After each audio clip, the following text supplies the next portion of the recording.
The book If I Stay by Gail Forman was later turned into the film If I Stay, which was directed by R.J. Cutler.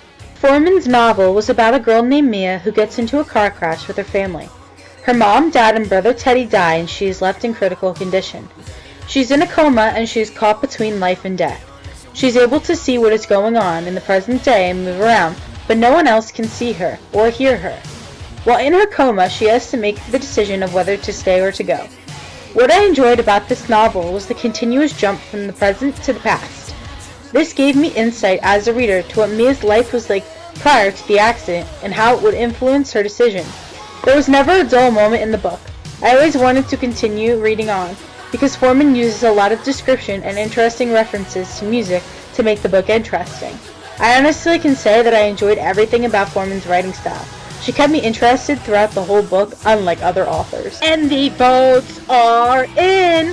If I Stay by Gail Forman gets a 10 out of 10. Anyone who likes romance and heartache should really read this book, but anyone who doesn't like tragedy or sadness, steer clear. Only 5 short years after Forman's novel came out, it was turned into a film. I was so excited to see the film because of the amazing experience I had with the book. However, the film did a great job with sticking to the important parts of the book, but lacked when it came to sticking to the exact details. I'm going to play the trailer, and I suggest you take note of how the production team focused on the relationship of Mia and Adam for the trailer.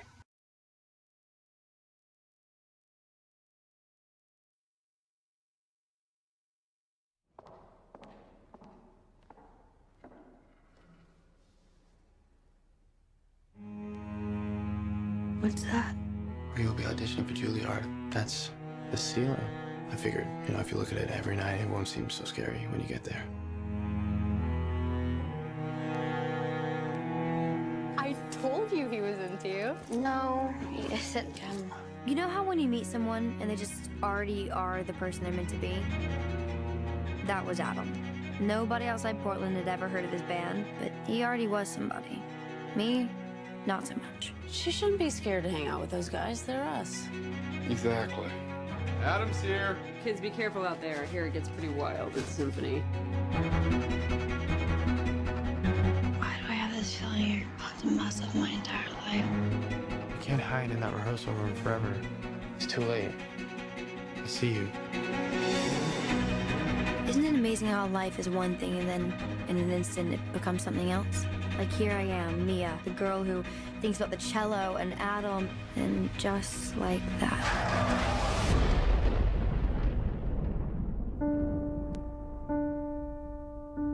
Mom! Teddy!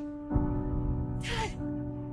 Am I dying? Here's the secret, baby. If you live, if you die, it's all up to you. So whatever fight you got in you gotta pull it out now. Say something, I'm giving up on you.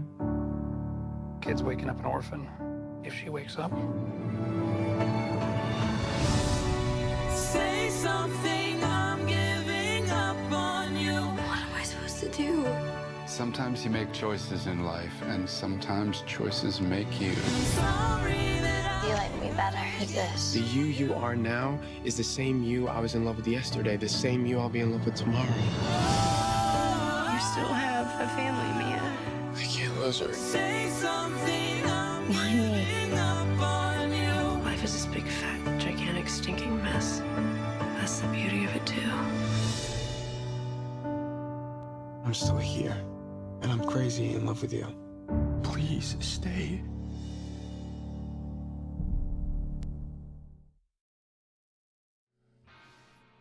What I liked about the film was the way the director portrayed Adam. I got a better sense of who he was from the movie rather than the book. I felt like there wasn't any missing pieces about him in the movie, but in the book you had to put all the pieces together. From the scene that I am showing you, you can see that Adam truly cares about Mia and only wants the best for her.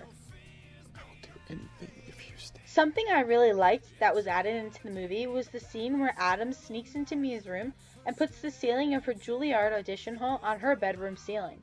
This scene really showed me that Adam really does love Mia and wants her to do the best, no matter what.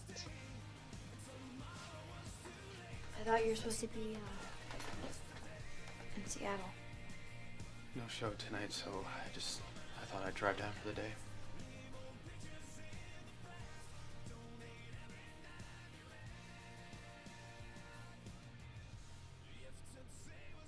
What's that? It's a replica of Julari Hall in San Francisco, where you'll be auditioning for Juilliard. That's the ceiling. I put it up there. It's intense. Yeah, I figured, if you look at it every night, it won't seem so scary when you get there. I didn't care for the scenes that the movie changed from the book or the ones that they left out.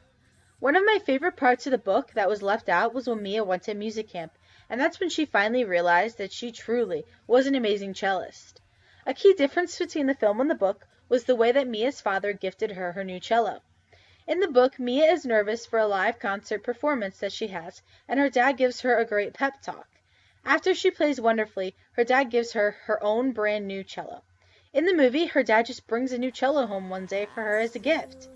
I didn't like this change because in my eyes, the book made it seem so significant that her dad had bought her her own new cello, and in the movie, it was insignificant.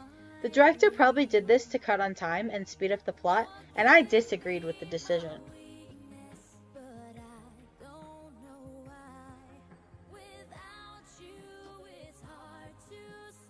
Another thing that was changed from the book to the movie was what Mia does after the accident when she's out of her body. In the book, when Mia comes to, she immediately goes to look for her mom, Teddy, and then her dad. After she sees all of them, she finds herself and realizes that she isn't in her body. In the movie, Mia comes to and only looks at herself and leaves to go to the hospital with her body. I didn't like this change because Mia's family is such a large part of her life, and she always puts them before herself.